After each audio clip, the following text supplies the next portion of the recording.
مذمت کاری دکھائی جا رہی ہے یہ وہ مذمت نہیں تھی، یہ وہ مذمت تھی جو ہندوستان کے خلاف تھی، جو ایک تحریک اور تاریخ اگر آپ میں چلے جائیں تو پھر آپ کو راولاکوٹ کے چپے چپے میں ایک وقت تھا کہ مسلم کانفرنس کی جو ایک سواد اعظم کی جماعت تھی، آپ دیکھ لیں مجاہد اول کے ہوتے ہوئے، رئیس الراء صاحب کے ہوتے ہوئے، چودھری غلام آباد صاحب کے ہوتے ہوئے، اس جماعت کو ایک آپ کہتے ہیں کہ ایک بڑی جماعت تھی، لیکن جب یہ جماعت ایک تحریک کی شکل اختیار کر چکی تھی، ایک دور تھا، آپ کو بہتر پتہ ہے اس چیز کا۔ صدارتی تو آج بھی وہاں بیچارہ مسلم کانفرنس کی وہ آبیاری کے لیے، وہ مسلم کانفرنس کے لیے مجاہدانہ کردار ادا کر رہے ہیں، جو علاقی ہے، جن کو علاقی اور آج کل سہولتکار کہا جاتا ہے۔ یہ سہولتکار کیا ہوتا ہے ویسے؟ صدارتی وہ آدمی ہے کہ جو آزاد کشمیر بھی نہیں بلکہ پاکستان میں ڈسکس ہونے والی شخصیت ہے، ایشیا میں ڈسکس ہونے والی شخصیت ہے، تو جو خود مختار کی بات ہے نا، تو وہ اس کا تو احترام موجود ہے اور ان کا رائٹ ہے۔ دیکھیں نا، جو بھی ریاست نہیں، مسلم کانفرنس تو اس چیز کو مانتی نہیں ہے، مانتی مسلم کانفرنس نہیں ہے نا۔ السلام علیکم، میں ہوں آپ کا ہوسٹ محمد جمیل اور آپ دیکھ رہے ہیں جے ایم پوڈ کاسٹ۔ ناظرین، آج کی پوڈ کاسٹ میں جو میرے مہمان ہوں گے، جو میرا ساتھ دے گا، کسی تعارف کے محتاج نہیں ہے، آزاد کشمیر کی ریاستی جماعت مسلم کانفرنس کے ڈویژنل سیکرٹری اطلاعات، پنچ ڈویژن راولاکوٹ سے ان کا تعلق ہے، اور اس سے بڑھ کے اگر میں آپ کا تعارف کرواؤں سر، تو وہ یہ ہے کہ آپ ایک انتہائی فہم و فراست رکھنے والے ایک رائٹر، چونکہ میرا جو آپ ساتھ تعارف ہے، وہ میں یہ چاہ رہا ہوں کہ جو آپ کا ایک تعلق تو آپ کا مسلم کانفرنس سے ہے ہی، لیکن اس سے بہتر جو میں آپ کو جانتا ہوں اور جو میں آپ کا تعارف کروانا چاہ رہا ہوں اپنے ویورشپ کو اور اپنے جو پوڈ کاسٹ ٹیم کے جو لوگ دیکھیں گے، وہ آپ ایک انتہائی فہم و فراست رکھنے والے شخص ہیں۔ آپ ایک رائٹر کے طور پہ آپ جانے جاتے ہیں، اس کے علاوہ آپ ایک سوشل ورکر ہے، سماجی ورکر ہے۔ تو مجھے جو خوشی ہو رہی ہے اور جو مجھے آپ کا تعارف کرواتے ہوئے جو مجھے اطمینان مل رہا ہے، وہ یہ ہے کہ آپ ایک ڈویژن سیکرٹری تو ہیں مسلم کانفرنس کے پش ڈویژن کے، اس سے بہتر، اس سے بڑھ کے آپ ایک اچھے رائٹر بھی ہیں، ایک اچھے سوشل میڈیا ایکٹیوسٹ بھی ہیں، سماجی سوشل ورکر بھی ہیں، اور آپ کا تاریخ کے حوالے سے ایک بڑا علم ہے، نالج ہے۔ میری مراد جناب سردار اظہر اعجاز عباسی صاحب، سر بہت شکریہ، آپ نے ٹائم دیا ہماری پوڈ کاسٹ میں۔ اچھا، راولاکوٹ سے آپ کا تعلق ہے سر۔ راولاکوٹ کی جو سرزمین ہے، جو سرزمین پنچ ہے، اس کو ہم نے اکثر دیکھا ہے کہ یہ اس کو جو کہا جاتا ہے عرف عام ہے کہ یہ مذمت کاروں کی سرزمین ہے۔ کوئی تاریخ اس کی ہے یا ویسے ہی جو سوشل میڈیا پہ اس کی ایک وائب بنی ہوئی ہے؟ بسم اللہ الرحمن الرحیم۔ جمیل صاحب، آپ کا بہت شکریہ، آپ نے انٹرو میں بہت میرے لیے بڑے الفاظ کہے، جس کا میں اتنی تو وہ نہیں ہے، لیکن یہ ہے کہ پھر بھی آپ کی ذرا نوازی اور یہ آپ کی محبت ہے، جس کا میں آپ کا مشکور رہوں گا ہمیشہ کے لیے۔ شکریہ۔ دوسری بات یہ ہے کہ راولاکوٹ جو ہے ضلع پونچھ، اور یہ جو ضلع باغ ہے یہ بھی پہلے پونچھ ہی خیال میں۔ تو راولاکوٹ جو مذمت کاروں کی آپ کہتے ہیں، تو یہ مذمت کسی حد تک تو درست بات ہے، لیکن یہ مذمت جو آج مذمت کاری دکھائی جا رہی ہے یہ وہ مذمت نہیں تھی، یہ وہ مذمت تھی جو ہندوستان کے خلاف تھی، جو ایک تحریک اور تاریخ اگر آپ میں چلے جائیں تو پھر آپ کو راولاکوٹ کے چپے چپے میں، راولاکوٹ کی گلی ملی میں آپ کو مجاہدین نظر آئیں گے، آپ کو وہ مذمت کار نظر آئیں گے جن کا اس ریاست کی تحریک میں اولین کردار رہا ہے۔ اور وہ لوگ جو ایک تو مشہور طور پہ ہم غازی ملت تو ڈسکس ہیں، اور غازی ملت ڈسکس زیر بحث بھی رہنے چاہیے، کیونکہ وہ ہمارے فور فادرز میں لیڈرشپ میں آتے ہیں، لیکن یہ غازی ملت کے علاوہ ہر وہ ایک بندہ، کیونکہ راولاکوٹ کی سرزمین ہی ایسی ہے، پونچھ کی سرزمین، جس میں ایک بغاوت کا ایلیمنٹ آپ کہہ سکتے ہیں کہ موجود رہا ہے اور موجود ہے بھی۔ انقلابی لوگ رہے ہیں اور بہادر اور جرأت مند لوگ رہے ہیں، غازیوں اور مجاہدوں کی سرزمین اسی لیے راولاکوٹ کو کہا جاتا ہے۔ تو میں آپ کی بات کو انڈورس کرتے ہوئے مذمت کاری یہاں تک ضرور کہوں گا کہ ایک وقت میں وہ ہندوستان کا جو ظلم اور ستم تھا اس کے خلاف، اگر میں شارٹ اگر میں اس کو ڈسکلوز کروں تو آپ چاہ رہے ہیں کہ جو اس وقت مذمت ہو رہی ہے یہ مذمت نہیں تھی، لیکن وہ مذمت کار موجود تھے اور ہیں، لیکن وہ ان کی مذمت کاروں کا طریقہ کار تھوڑا ڈفرینٹ تھا۔ دیکھیں، یہ جو مذمت کاری ہے نا، یہ مذمت کاری دو بھائیوں کے درمیان میں ہے، یہ کوئی ہندوستان کے خلاف مذمت کاری نہیں ہے۔ یہ مذمت کاری جو آپ عوامی ایکشن کمیٹی کی اگر بات کریں تو وہ بھی مسلم، اور دوسری طرف جو ہم جیسے لوگوں کو وہ سہولت کار کہتے ہیں تو سہولت کار بھی مسلم. تو یہ مذمت کاری آپس میں ہو رہی ہے. اگر مذمت کاری آپ کہہ رہے ہیں تو یہ آپس میں دو بھائیوں کے درمیان ہو رہی ہے. یعنی اس سے پہلے جو مذمت کار تھے وہ جینون طور پہ میں ان کو یہ کہہ سکتا ہوں، کیونکہ ان کی تاریخی ایک پس منظر تھا، وہ تحریک کے وارث تھے اور انہوں نے مذمت کی، اور پھر یہ ریاست آپ کے سامنے ایک اسٹرکچر سامنے نظر سردار صاحب میں آتا ہوں آپ کی پارٹی کی طرف آ رہا ہوں کہ ایک وقت تھا کہ مسلم کانفرنس کی جو ایک سواد اعظم کی جماعت تھی، آپ دیکھ لیں مجاہد اول کے ہوتے ہوئے، رئیس الارا صاحب کے ہوتے ہوئے، چودھری غلام محمد صاحب کے ہوتے ہوئے، اس جماعت کو ایک آپ کہتے ہیں کہ ایک بڑی جماعت تھی. لیکن جب یہ جماعت ایک تحریکی شکل اختیار کر چکی تھی، ایک دور تھا، آپ کو بہتر پتہ ہے اس چیز کا، لیکن جب یہ جماعت صدر عتیق صاحب کے پاس اس کا اقتدار آیا، حالانکہ یہ نو ڈاؤٹ کہ عتیق صاحب ایک قداور شخصیت ہے، ایک لیڈرشپ والی کوالٹی ہے، لیکن کیا ایسی وجہ بنی کہ ایک ایسی جماعت جو آزاد کشمیر کی ریاستی جماعت میں اور سواد اعظم کی حیثیت سے رکھنے والی جماعت، اور جس کو تحریک آزادی کشمیر کی ایک تحریک بن چکی تھی، اور وہ جماعت جب صدر عتیق صاحب کے سپورٹ کی گئی ہے 2000 کے بعد تقریباً، تو اس میں وہ جو اس کی جو قابلیت تھی اس کا زوال کا شکار یہ کیوں؟ یہ عام سا سوال ہے، یہ آپ تھوڑا سا بہتر جانتے ہیں، یہ اس کی کیا وجہ بنی ہے اس کی؟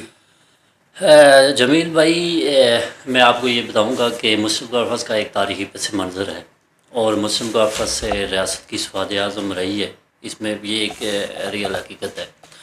جہاں بدقسمتی سے ہے کہ آزاد کشمیر کے اندر الیکٹیبلس کی سیاست ہونا شروع ہو گئی ہے. مسلم کانفرنس آج بھی تحریک ہے، یہ آپ 100% میں تو مسلم کانفرنس سے وہ آپ نے انٹرو میں بتایا ہے، اور میں اگر مسلم کانفرنس کے طور پہ بات کر رہا ہوں تو آپ کسی تھرڈ پارٹی سے بھی کہہ رہے ہیں کہ مسلم کانفرنس آج بھی تحریک ہے، یہ بات نہیں کہہ سکتے آپ، اس بات کو ڈینائی نہیں کر سکتے کہ مسلم کانفرنس تحریک نہیں ہے. مسلم کانفرنس آج بھی تحریک ہے. بدقسمتی سے آزاد کشمیر میں ایک الیکٹیبلس کی سیاست ہو رہی ہے، اور آئے روز آپ دیکھ رہے ہیں کہ کل پی ٹی آئی تھی، پی ٹی آئی سواد اعظم بنی ریاست کی. میں موجودہ بات میں وہ تاریخ میں پس منظر میں بعد میں آپ کو بتاؤں گا.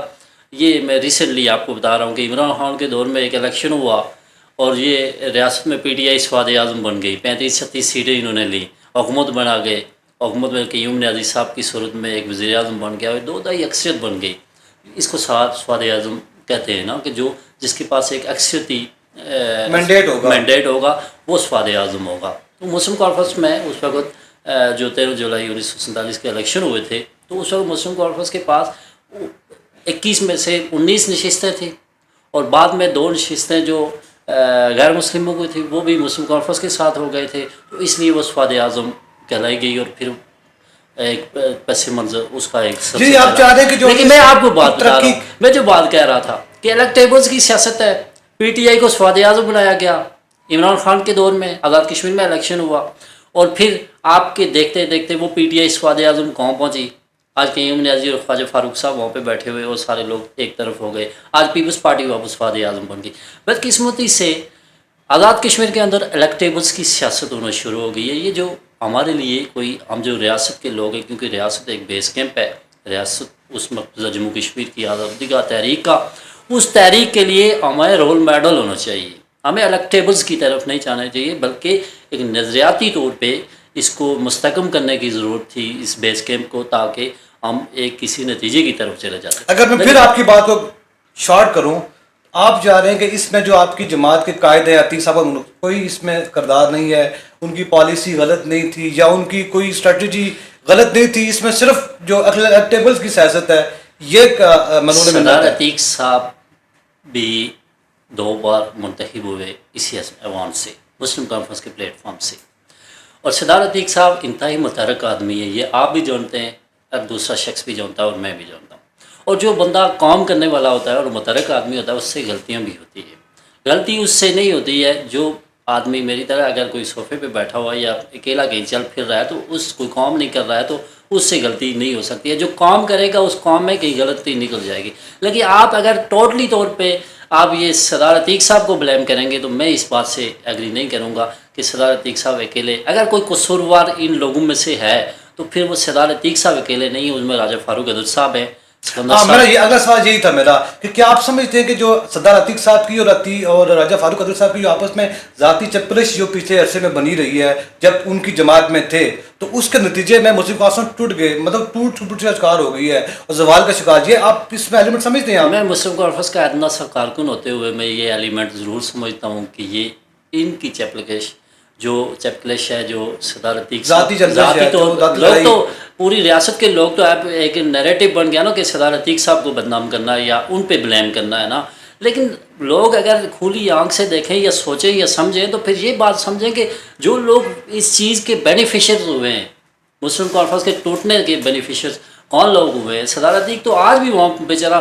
مسلم کانفرنس کی وہ آبیاری کے لیے، وہ مسلم کانفرنس کے لیے مجاہدانہ کردار ادا کر رہے ہیں۔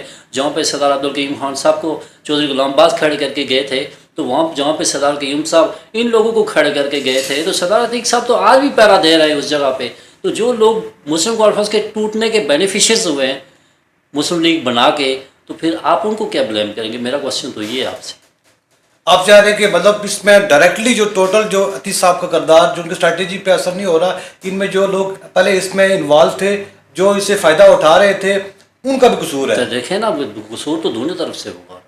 ایک آدمی دیکھیں نا، فارورڈ بلاک بھی تو بن سکتا تھا نا، اگر صدر عتیق صاحب بھی کوئی غلطی کر رہے ہیں تو اس سے پہلے بھی فارورڈ بلاک بنے۔ آپ مسلم کانفرنس کو 2 حصوں میں تقسیم کر لیتے، فارورڈ بلاک بنا کے اپنا ایک دھڑا بنا دیتے، اور اس دھڑے سے تو کل ایک ایسی بات آ جاتی، وقت ایسا آ جاتا، کارکنان مسلم کانفرنس کا فیصلہ کرتے، تو پھر آپ کے حق میں فیصلے ہو جاتے، مسلم کانفرنس تو مضبوط رہتی نا۔ آپ نے جماعت توڑ کے دوسری جماعت بڑھا کے میاں نواز شریف صاحب سے جماعت بنوائی، یا انہوں نے بنوائی یا کس نے بنوائی، لیکن یہ ہے کہ آپ نے صدر عتیق صاحب کو بلیم، تو اس طرح تو بلیم نہیں ہو سکتا نا، مسلم کانفرنس کا کارکن اس طرح نہیں بنتا۔ سردار صاحب، آپ چونکہ کور کمیٹی کا حصہ بھی رہے ہیں اور مسلم کانفرنس کی جو مشاورتی کمیٹی ہے اس میں بھی آپ شامل رہے ہیں، اور ایڈیشنل سیکرٹری اطلاعات بھی یہاں پہ ہیں۔ اب کیا میں سمجھتا ہوں یا ایک عام بندہ سمجھ رہا ہے کہ جو عتیق صاحب کی جو کمیٹی کے جو فیصلے ہوتے ہیں اس میں صرف جو کور کمیٹی کے ممبران ہوتے ہیں اس میں کوئی کردار ہوتا ہے، یا عتیق صاحب جو بات کہہ چکے ہیں بس وہی بات اٹل ہے، یا اس میں کوئی آپ کے جو کمیٹی کے جو ممبران ہیں ان کی رائے کو احترام کیا جاتا ہے؟ احترام بالکل کیا جاتا ہے۔ میں آپ کو یہ بتاؤں تو اس پر ڈسکس ہوتا ہے کہ ہماری پالیسی میں کچھ اس میں کوئی چینجنگ کی ضرورت ہے؟ میں آپ کو ذاتی طور پہ اگر آپ کو بتاؤں، میں اپنی ذات کی بتاؤں تو میں کور کمیٹی میں تو اس طرح نہیں ہوں، لیکن یہ ہے کہ میں ایک کارکن کے طور پہ صدر عتیق صاحب سے اور میری مشاورت رہتی ہے۔ میں آپ کو یہ کیمرے کے سامنے یہ بات بتا رہا ہوں، اور صدر عتیق صاحب مجھ جیسے آدمی سے بھی مشاورت کرتے ہیں، وہ کوئی آر محسوس نہیں کرتے ہیں، بڑے لیول کے آدمی ہیں، سابق وزیر اعظم 2 مرتبہ رہے، وہ منتخب ہوئے، ایک ایوان نے جس نے باہر کیا تھا اسی نے واپس ان کو منتخب کیا۔ یہ بڑا اعزاز ہے، کسی اسمبلی میں یہ اعزاز نہیں ہے کہ جو آدمی ایک اسمبلی سے باہر ہو رہا ہے وہی اسمبلی واپس اسی ٹینیور میں اس کو واپس لا رہی ہے، تو ایک غلطی کا تو اعتراف یہ محسوس ہو رہا ہے نا۔ تو دوسری بات یہ ہے کہ وہ سردار عبدالقیوم خان مجاہد ملک کے فرزند ہیں، ایک بڑا بیک گراؤنڈ ہے، ایک بڑا نظام ہے۔ صدر عتیق وہ آدمی ہے کہ جو آزاد کشمیر بھی نہیں بلکہ پاکستان میں ڈسکس ہونے والی شخصیت ہے، ایشیا میں ڈسکس ہونے والی شخصیت ہے، تو وہ مجھ جیسے سیاسی کارکن جو چھوٹا سا ایک کارکن ہو اس سے بھی مشاورت کرتے ہیں۔ ہاں البتہ یہ ہے کہ کارکنوں کی مشاورت ضرور رہتی ہے، اختیارات فیصلے کا صدر عتیق صاحب کے پاس موجود ہوتا ہے، اور وہ ہم سے زیادہ دانشور، ہم سے زیادہ پڑھے لکھے، ہم سے زیادہ سوچ سمجھ والے ہیں، تو جو وہ فیصلہ کرتے ہیں تو کارکنوں کی آواز ہوتی ہے۔ ٹھیک۔ اچھا سردار صاحب، کشمیر کاز کے لیے آج تک کوئی مسلم کانفرنس کا یا عتیق صاحب کا کوئی ایک ایجنڈا، ایک نکات یا ایک کارنامہ بتا دیں اگر ہمارے سامنے؟ میں آپ کو بتاؤں، اگر مسلم کانفرنس کو یہ جو آپ نے کوشچن کیا ہے، اگر کشمیر کاز کے لیے اگر مسلم کانفرنس کو اگر نکال لیتے ہیں، نعرے سے بات تو نہیں، میں آپ کو بات بتا رہا ہوں، کشمیر بنے گا پاکستان سے بات نہیں ہوتی، کوئی ایک عملی طور پہ ایجنڈا بات تو سن لینا۔ اگر آپ مسلم کانفرنس کا کردار اگر نکالتے ہیں تو پھر کردار کس کا رہتا ہے کشمیر کاز کے لیے؟ کشمیر کا مسئلہ ہی مسلم کانفرنس سے شروع ہوتا ہے اور مسلم کانفرنس سے ختم ہوتا ہے۔ یہ تو ریاست کی سواد اعظم، آپ مانے نہ مانے، آپ کی اپنا ایک سوچ فکر ہو سکتی ہے، لیکن مسلم کانفرنس ہی تو مین اسٹیک ہولڈر ہے کہ مسئلہ کشمیر کی، تو آپ کہہ رہے ہیں کہ کوئی ایک ایجنڈا، آپ ایجنڈے اٹھا کے دیکھیں سارے مسلم کانفرنس کو آپ کو نظر آئیں گے۔ اور لوگ تو یہ باریاں لگا رہے ہیں نا یار، بات سنیں نا، اور لوگ تو یہ باریاں لگا رہے ہیں۔ اگر بیس کیمپ کسی نے بنایا تو وہ مسلم کانفرنس نے بنایا۔ آزادی کا بیس کیمپ سردار عبدالقیوم خان صاحب کی آپ تحریکی دیکھیں، حکومت میں بھی وہ رہ کے تحریکی بات کرتے رہے۔ سردار ابراہیم خان صاحب غازی ملت، وہ جو انقلابی حکومت کے سربراہ ہیں، وہ مسلم کانفرنس کی حکومت تھی، اور جو کچھ انہوں نے دیا یہ سٹیٹس، یہ جو آزاد کشمیر کا آج سٹیٹس ہے جس میں آج 4 حکمران تبدیل ہو گئے، تو یہ کس نے کیا؟ یہ مسلم کانفرنس نے یہ سٹیٹس دیا نا، یہ اسمبلی مسلم کانفرنس نے دی. یہ مسلم کانفرنس نے اسمبلی اس لیے دی تھی کہ یہ تحریک آزادی کشمیر کا بیس کیمپ ہوگا، ہم ان لوگوں کی نمائندگی کریں گے. تو آپ کہہ رہے ہیں کہ ایک کوئی ایجنڈا، میں آپ کو بتاؤں کہ کیا ہی آپ چیزیں اٹھائیں تو آپ کو مسلم کانفرنس نظر آئے گی مسئلہ کشمیر میں. اور مسئلہ کشمیر ہی ہے جو مسلم کانفرنس اور اس کا ایڑی جوڑی. ایک مسلم کانفرنس ہی صدارتی کی قیادت میں آواز رہ گئی ہے جو مسئلہ کشمیر کو اچھے طریقے سے لوگ کیمرے کے سامنے بھی اور لوگوں کے سامنے بھی اور دنیا کے سامنے بھی پیش ہو رہی ہے. نہیں تو آج حالات کیا ہوتے ہیں پھر یہ کیمرے کے سامنے کہنے کی باتیں نہیں ہے. کہ آپ سردار صاحب ایک سوال جو ہے بڑا اہم سوال ہے جو عام ایک پبلک میں بھی ایک تاثر دیا جاتا ہے اور سوشل میڈیا پہ اس چیز کو دکھایا جا رہا ہے، وہ یہ دکھایا جا رہا ہے کہ سردار عتیق صاحب جو ہے نا وہ اسٹیبلشمنٹ کے بندے ہیں، وہ کسی کی سپورٹ سے حاصل ہیں اور ان کو جو ان کی ایک سیٹ بچی ہوئی ہے نا اس کے پیچھے بھی ان کا ہاتھ ہے. اگر ایسا ہے تو پھر 33 سے 1 پہ آنے کے لیے تو پھر ان کو سپورٹ چاہیے تھی، یہ تاثر کیسا دیا جا رہا ہے؟ آپ نے اپنے کوشچن میں ہی جواب دے دیا کہ 33 سے وہ 1 پہ آئے. اگر آج کے دور میں دوسرے بندے کو اسٹیبلشمنٹ کا بندہ کہا جاتا ہے. صحیح، ٹھیک ہے جی. اور بدقسمتی سے ہمارے سیاستدانوں کی نالائقی یہ ہے کہ وہ اپنا قوم چھوڑ کے تو ان کی جو بات ان کی تھی وہ بات ہے اسٹیبلشمنٹ کے ذمہ لگ رہی ہے کہ اسٹیبلشمنٹ یہ کر رہی ہے، اسٹیبلشمنٹ یہ کر رہی ہے. سردار عتیق صاحب کو اس لیے لوگ بلیم کر رہے ہیں کہ سردار عتیق صاحب نے ملٹری ڈیموکریسی کی ایک سلوگن دیا، ایک نظریہ دیا جو آزاد پاکستان میں بھی آپ کے سامنے ہے. آزاد کشمیر میں تو چلو وہ ہوا تو ہوا. سردار عتیق صاحب اگر اسٹیبلشمنٹ کے بندے ہوتے یا اسٹیبلشمنٹ کی بات ہوتی تو میرے خیال میں مسلم کانفرنس آج پارلیمان میں اس طرح عددی، اگر آپ افرادی قوت میں مسلم کانفرنس کو دیکھیں تو ریاست بھر میں مسلم کانفرنس کو یہ اعزاز ہے کہ مسلم کانفرنس مہاجرین کے حلقوں سے لے کے آزاد کشمیر کے سارے حلقوں میں وارڈ لیول تک کارکن رکھتی ہے. آج بھی اس حالت میں بھی آپ کسی کاؤباٹ سے لے کے بمبر تک آپ چیک کر لیں، ایک ایک وارڈ میں آپ کو صدارتی اور آل جموں کشمیر مسلم کانفرنس کا کارکن ملے گا. اور ایک مجذوب آدمی بھی اگر آپ کو ملے گا تو وہ بھی سردار عبدالقیوم خان کا نام لیتے ہوئے ملے گا اور کسی کا نام نہیں لے گا. تو میں آپ کو یہ بات بتا رہا ہوں. تو افرادی قوت میں مسلم کانفرنس آج بھی طاقت ہے. الیکٹیبلس میں نے آپ کو پہلے کہا کہ عددی لحاظ سے پارلیمان میں وہ کمزور ہیں. تو اگر اسٹیبلشمنٹ جس طرح لوگ کہتے ہیں نا کہ اسٹیبلشمنٹ یہ کرتی ہے، اسٹیبلشمنٹ وہ کرتی ہے، تو اسٹیبلشمنٹ کرتی ہوتی تو پھر سردار عتیق صاحب پہ جو بلیم ہے تو پھر سردار عتیق صاحب ایک سیٹ لے کے کیوں بیٹھے ہوتے ہیں؟ وہ تو آج حکومت میں بیٹھے ہوتے ہیں. اچھا ایک چیز اور وہ بالکل جو ہوتی ہے وہ یہ ہوتی ہے کہ آزاد کشمیر کے اندر 2 طرح کے لوگ ہیں. ایک تو نعرہ لگاتے ہیں کشمیر بنے گا پاکستان، جو آپ لوگ جو مسلم کانفرنس کا ایک ریاستی نعرہ ہے، آپ کا ایک مینوفیسٹو میں یہ چیز شامل ہے. اور دوسرا یہ ہے کہ ایک جو خود مختار جو کشمیر بنے گا خود مختار والا ہے. اگر یہ ان دونوں میں فرق کیا ہے؟ اور دوسرا یہ ہے کہ اگر اس کو صوبہ بنایا جائے کشمیر کو، جیسے اگر بنایا سکتا ہے یا باتیں چل رہی ہیں، تو اس میں فرق کیا ہوگا؟ کیا نقصان ہوگا؟ کیا فرق ہوگا؟ دو خود مختار کی بات ہے نا تو وہ اس کا تو احترام موجود ہے. اچھا. اور ان کا رائٹ ہے. دیکھیں نا جو بھی ریاست نہیں، مسلم کانفرنس تو اس چیز کو مانتی نہیں ہے. مانتی مسلم کانفرنس نہیں ہے نا، لیکن لوگوں کا آپ ایک رائے رکھ رہے ہیں، آپ کی رائے کو ماننا تو پڑے گا. امپلیمنٹیشن کی بات الگ ہے. ٹھیک، آپ کی بات ہم امپلیمنٹ نہیں کرتے نا، یہ ہمارا کہ ہم مانے نہ مانے، لیکن آپ کی جو رائے ہے اس کا احترام تو موجود ہے نا. تو خود مختاری ایک رائے ہے. ٹھیک. اور خود مختار کا بھی ایک پس منظر یہ ہے کہ جب تک ابھی بھی ڈار صاحب موجود ہیں، رفیق ڈار صاحب میرے خیال میں ان کا نام ہے، وہ بھی موجود ہیں، ان سے بھی پوچھیں. لیکن خود مختار بھی اس حد تک امان اللہ خان صاحب کی اگر آپ لیگیسی دیکھیں یا یاسین ملک صاحب کی دیکھیں تو وہ بھی مسلم کانفرنس کا جو نظریہ پاکستان ہے وہ پاکستان کو غیر ملک نہیں سمجھتے ہیں، وہ پاکستان کو کشمیر کی بہترین پناہ گاہ سمجھتے ہیں. اور ہم جو علاقی ہیں جن کو علاقی اور آج کل سہولتکار کہا جاتا ہے. یہ سہولتکار کیا ہوتا ہے ویسے؟ سہولتکار پھر یہ ان سے پوچھے نا، یہ مجھ سے تو نہیں پوچھ نہیں. ویسے آپ کیا مطلب لے رہے ہیں؟ کیا نہیں ان سے پوچھے نا جو سہولتکار کہہ رہے ہیں نا، ہمیں یہ کہہ رہے ہیں کہ یہ پاکستان کے ایجنٹ ہیں، پاکستان کی اسٹیبلشمنٹ کے ایجنٹ ہیں اور یہ سہولتکاری کرتے ہیں. مطلب یہ ہے کہ یہ بات یہ ہے کہ سہولتکاری یہ بعد میں بحث کھل جائے گی تو پھر وہ آپ کے پاس ٹائم نہیں ہوگا کہ میں آپ کو اس پہ پھر کہیں انٹرویو کریں گے. لیکن میں آپ کو بات کہہ رہا تھا کہ خود مختاری کا جو معاملہ خود مختاری کے نظریے کا احترام ہم بھی کرتے ہیں، وہ ہمارے بھائی ہیں، وہ اپنا ایک نظریہ رکھتے ہیں، ان کی سوچ و فکر تحقیقات تک ہم کرتے ہیں آگے۔ یہ جو اقوام متحدہ کی قراردادیں، اقوام متحدہ کا جو فیصلہ ہے، ہم صرف اور صرف یہ کہتے ہیں کہ ہمارا سلوگن یہ ہماری 19 جولائی کی قرارداد ہے جس پہ ہم سٹینڈ کر رہے ہیں۔ مسلم کانفرنس کشمیر بنے گا پاکستان، یہ علاقے پاکستان کی ہے۔ صحیح۔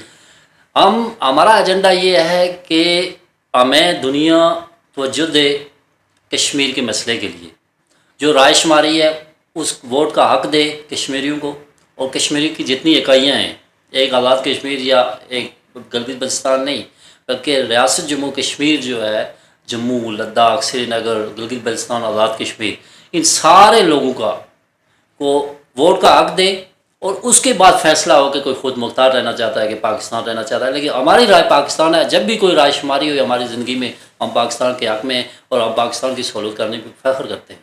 اچھا صاحب، بہت شکریہ آپ کا ٹائم دینے کا۔ اچھا ناظرین، یہ آج بڑی لمبی نشست ہونی تھی، بٹ یہ کہ میں نے آپ کو پہلے تعارف کروایا کہ یہ ایک سیاسی کارکن ہونے کے ساتھ ساتھ ایک آخری سوال صاحب میں آپ سے کرنا چاہ رہا ہوں کہ آزاد کشمیر کی جو حکومتی انفراسٹرکچر کی جو سیاسی جو پابندیاں ہو رہی ہیں، اور اس کے بعد جو ہر 5 سال بعد پرائم منسٹر، ان کے 5 سال میں 5 وزیر اعظم چینج ہو چکے ہیں، اس میں آپ کا سردار صاحب اگر کردار ادا کرنا چاہتے تو کر سکتے تھے، لیکن کیوں نہیں کیا؟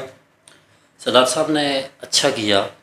پارلیمان کی کوئی روایات ہوتی ہیں، بدقسمتی یہ ہے کہ جمیل بھائی یہ ہونا نہیں چاہیے۔ صحیح۔ پارلیمان کا اپنا ایک تقدس ہوتا ہے، آپ جب ایک وزیر اعظم منتخب کرتے ہیں تو پھر اس پہ اعتماد رہنا چاہیے، صحیح۔ پھر پارٹیوں کی حکومت رہنی چاہیے۔ دوسری بات یہ ہے کہ اس بار پی ٹی آئی کا مینڈیٹ آیا، اور یہ مینڈیٹ ایسا کوئی کمزور مینڈیٹ آیا کہ ان میں استقامت ہی نہیں رہی، ٹھیک۔ یہ استحکام دکھا ہی نہیں سکے۔ پہلے 2 ٹینیور میں تو پارٹی کے اندر سے تبدیلی آئی کہ یوم نیازی صاحب آئے، پھر یہ ہے کہ تنویر الیاس صاحب آئے۔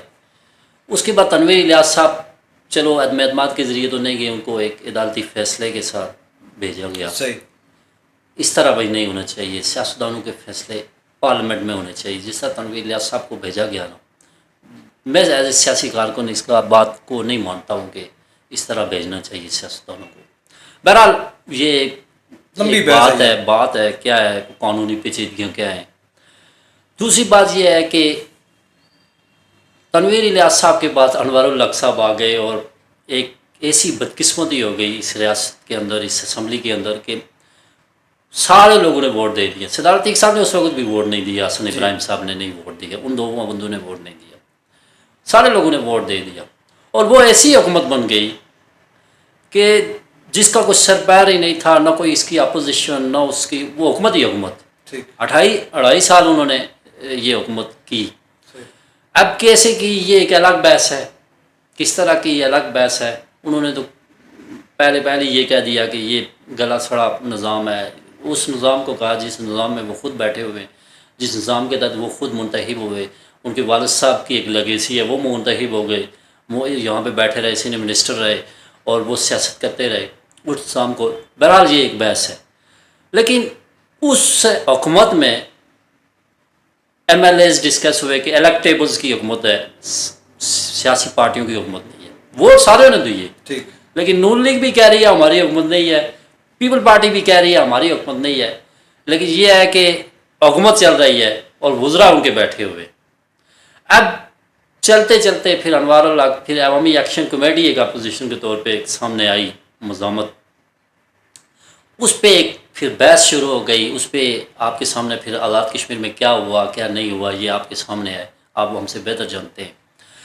اس میں پھر ایک بات ضرورت محسوس کر دی گئی کہ ایک بار پھر آزاد کشمیر میں عدم اعتماد آئے اور سیاسی حکومت قائم کی جائے، کسی سیاسی پارٹی کی حکومت قائم کی جائے۔ پھر یہ اکٹھے ہوئے نون لیگ والے، پیپلز پارٹی والے، پہلے 1 ماہ یا 1.5 ماہ سے یہ مشاورت کرتے رہے، پھر ان کے مختلف جگہوں پہ ان کی حاضریاں لگنی شروع ہو گئیں، کوئی ایوان صدر جا رہا ہے، کوئی بلاول ہاؤس جا رہا ہے، کوئی فریال تالپور صاحبہ کے پاس جا رہا ہے، اس طرح جاتے جاتے ان کے 1.5-2 ماہ لگ گئے۔ لگتے لگتے پھر ایک ایسا وقت آ گیا کہ فیصل راٹھور صاحب کی قیادت میں حکومت بن گئی اور نون لیگ والوں نے ووٹ دے دیا، اور پہلی دفعہ پھر ایک بات ہوئی کہ نون لیگ ووٹ دے کے اب اپوزیشن کر رہی ہے. صحیح. اسی پرائم منسٹر کو جس کو انتخاب منتخب کر دیا اور اسی کی اپوزیشن میں چلی گئی ہے.